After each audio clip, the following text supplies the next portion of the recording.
Please consider using a professional home theater installer before beginning installation. Installation requires cutting into your ceiling.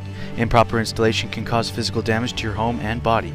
Beware not to cut any load-bearing supports, water, or electric lines.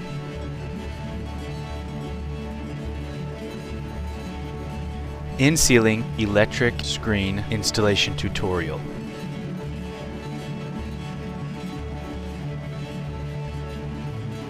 Some of the contents you will find in the box include plastic covers, mounting brackets, the mounting hardware, threaded rods, the adjustment hex tool, and the wiring for the infrared sensors. First, we need a measurement of the length of the screen, including the plastic coverings.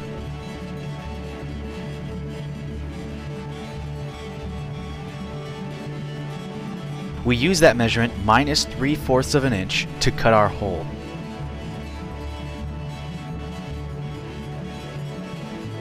The other dimension of the hole will be 5.5 inches. Once you have your measurements, write them down. My length was 123 1/4 inches. The hole will be 3/4 of an inch smaller.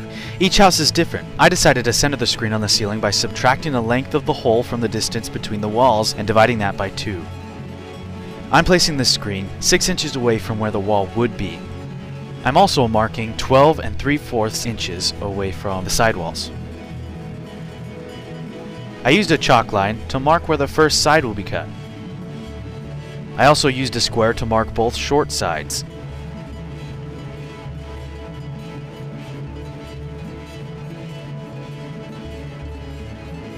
Using a chalk line again, I mark 5.5 inches from the first side. Now I have my hole properly marked. Remember to measure twice and cut only once. My hole will be 122.5 inches by 5.5 inches.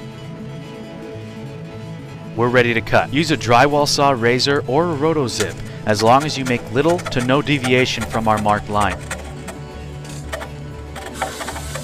On the first 3 sides, I used a drywall saw.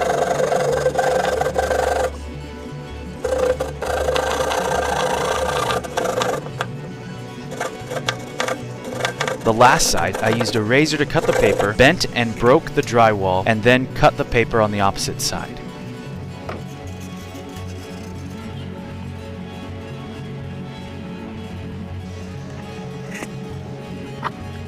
Now to find where to put the mounts. Take the first measurement and subtract 4.5 inches. In my case, I have 118 3/4. Write that down. That's the distance between the mounts.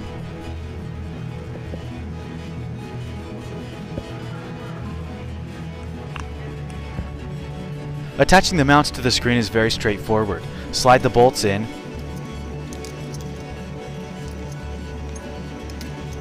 Place the mounts over the bolts and secure with the nuts. Tighten the nuts with a wrench.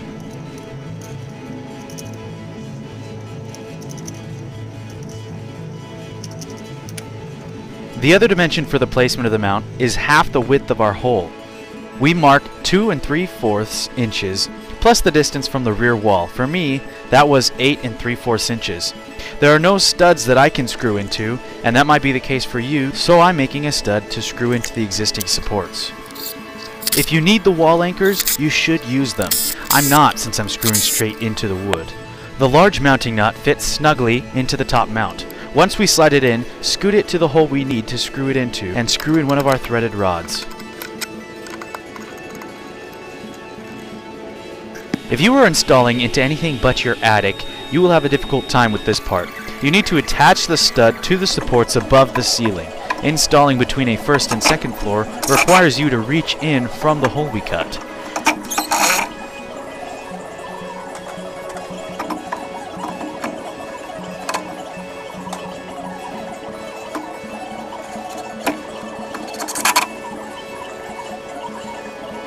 We need to cut the threaded rod so it's just shy of the drywall. Eyeball it, mark it, and unscrew it.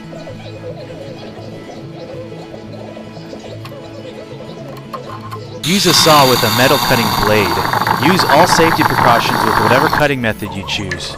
Screw the rod back in.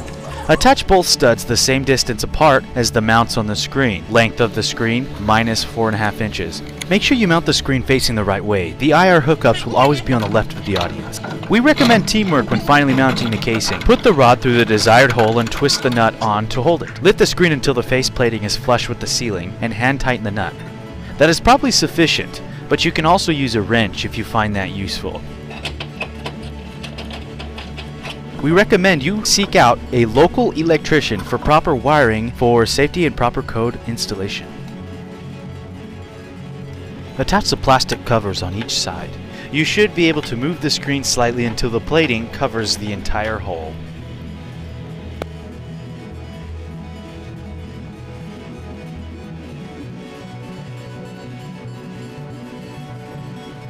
The infrared hookups should already be attached and don't need to be detached. The IR sensor is just a 3.5mm jack that plugs into the far right plug. The center plug is for a trigger, for trigger-enabled projectors.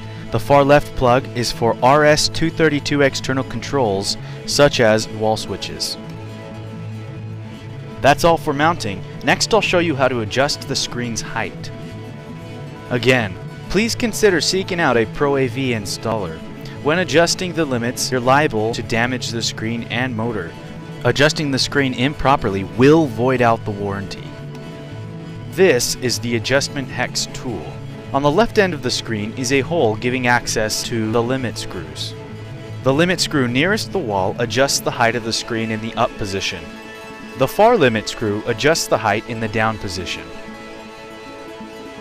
To adjust the height in the down position, unroll the screen all the way and twist the limit screw towards the plus to lower and towards the minus to heighten. Likewise, to adjust in the up position, roll up the screen all the way. If it stops when it's flush with the ceiling, do not adjust. If it stopped short, simply turn the limit screws toward the plus until it is flush. You should be set to enjoy your in-ceiling electric screen from Silver Ticket Products. For questions or concerns, please visit silverticketproducts.com/support or scan the QR code.